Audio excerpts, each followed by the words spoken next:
Nedelja. Otežano i sporo se kroji, puno mekoće i beskraja. Čini se da u mestu stoji ko sneg na vrhovima Himalaja. Vetra nema.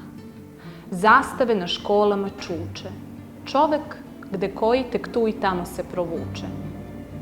Volim tu nedelju tromu i onaj osjećaj, znate, gde trpezu punu raznih jela od bake vaše vi imate.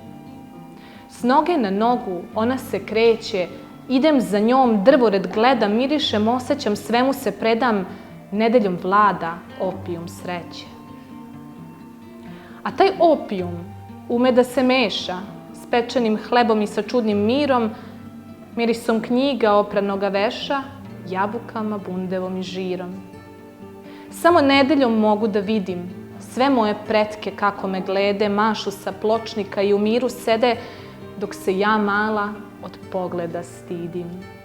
Samo tada mogu baš da zamirišu kiflice koje se odavno ne prave, zamiriše mir kao pred kišu zamiriše sveća sa seoske slave.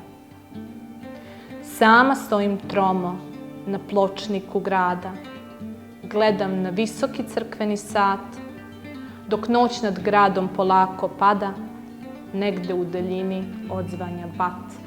I dišem duboko, mesecu se klanjam, odlazim na počinak u svoj mali stan, bezuspešno da izbegnem sanjam tu zbrku što nosi već sutrašnji dan.